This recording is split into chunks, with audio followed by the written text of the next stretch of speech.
possamos dizer que estamos reunidos em nome de Deus que é Pai, Filho e Espírito Santo. Amém. Vinde Espírito Santo, vinde por meio da poderosa intercessão do Imaculado Coração de Maria, vossa amadíssima esposa. Vinde Espírito Santo, vinde por meio da poderosa intercessão do Imaculado Coração de Maria, vossa amadíssima esposa. Vinde Espírito Santo, vinde por meio da poderosa intercessão do Imaculado Coração de Maria, vossa amadíssima esposa. A vossa proteção recorremos, Santa Mãe de Deus. Não desprezeis nossas súplicas e nossas necessidades, mas livrai-nos sempre de todos os perigos. Ó Virgem gloriosa e bendita. Amém. Semente é de Deus a palavra. O Cristo é o semeador. Todo aquele que o encontra, vida eterna encontrou. Proclamação do Evangelho de Jesus Cristo segundo Marcos. Glória a vós, Senhor. Naquele tempo, Jesus começou a ensinar de novo às margens do mar da Galileia. Uma multidão muito grande se reuniu em volta dele, de modo que Jesus entrou numa barca e se sentou, enquanto a multidão permanecia junto às margens na praia. Jesus ensinava-lhes muitas coisas em parábolas, e em seu ensinamento dizia-lhes: escutai, o semeador saiu a semear. Enquanto semeava, uma parte da semente caiu à beira do caminho. Vieram os pássaros e a comeram. Outra parte caiu em terreno pedregoso, onde não havia muita terra. Brotou logo, porque a terra não era profunda. Mas quando saiu o sol, ela foi queimada, e como não tinha raiz, secou. Outra parte caiu no meio dos espinhos, e os espinhos cresceram e sufocaram, e ela não deu fruto. A outra parte caiu em terra boa e deu fruto, que foi crescendo e aumentando, chegando a render 30, 60 e até 100 por uma semente. E Jesus dizia: quem tem ouvidos para ouvir, ouça. Quando ficou sozinho, os que estavam com ele, junto com os 12, perguntaram sobre as parábolas. Jesus lhes disse: a vós foi dado o mistério do reino de Deus. Para os que estão fora, tudo acontece em parábolas, para que olhem, mas não enxerguem, escutem, mas não compreendam, para que não se convertam e não sejam perdoados. E lhes disse: vós não compreendeis esta parábola? Então como compreendereis todas as outras palavras? O semeador semeia a palavra. Os que estão à beira do caminho são aqueles nos quais a palavra foi semeada. Logo que a escutam, chega Satanás e tira a palavra que neles foi semeada. Do mesmo modo, os que receberam a semente em terreno pedregoso são aqueles que ouvem a palavra e logo a recebem com alegria, mas não têm raiz em si mesmos. São inconstantes. Quando chega uma tribulação ou perseguição por causa da palavra, logo desistem. Outros recebem a semente entre os espinhos.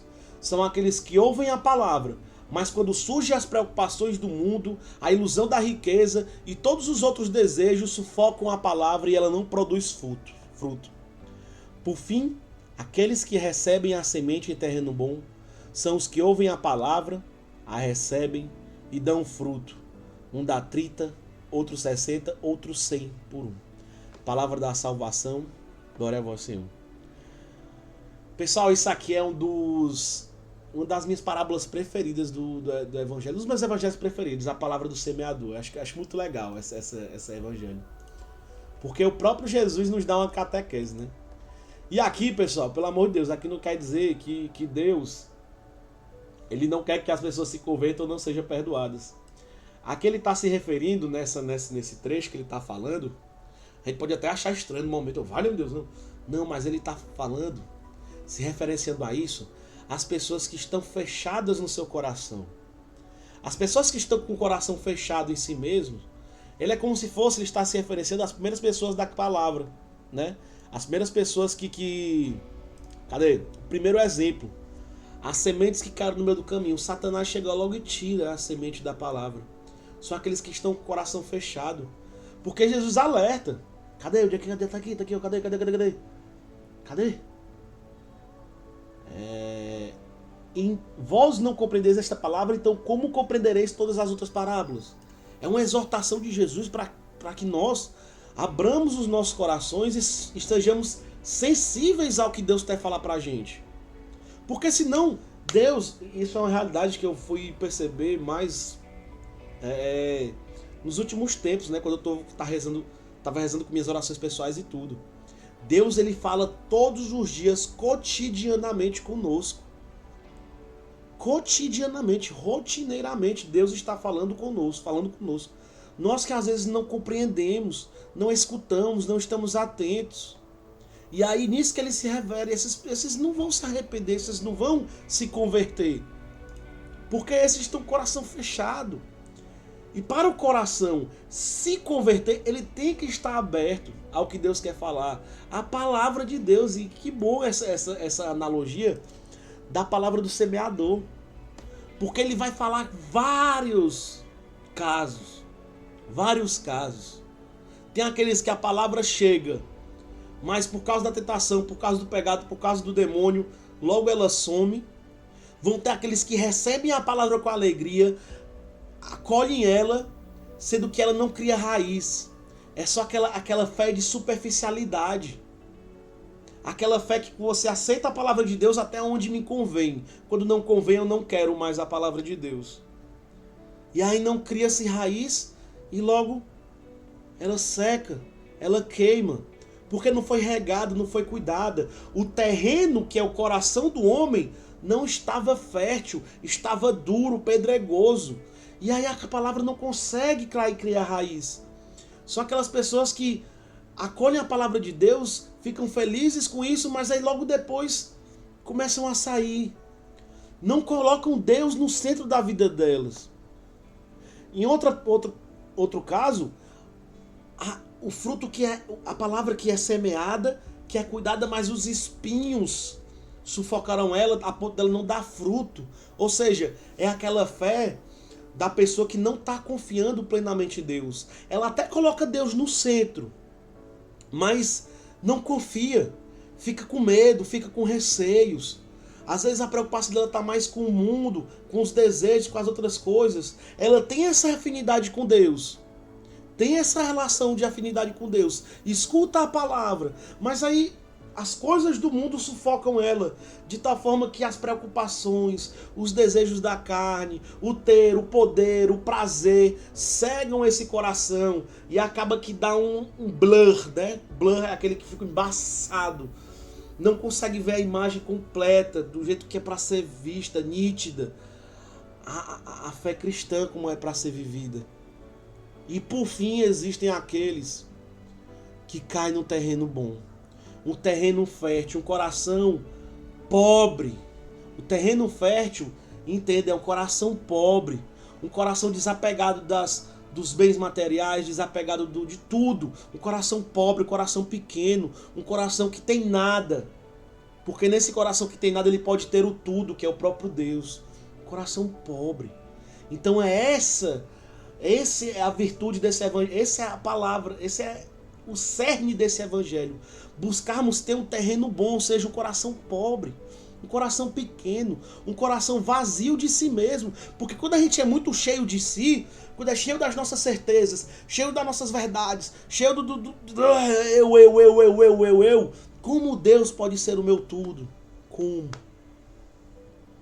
Meu irmão, minha irmã, hoje a missão é fazer um exame de consciência. Em qual realidade eu me encaixo? Eu também vou fazer esse meu exame de consciência. É uma pergunta retórica. Cada um vai responder no seu coração.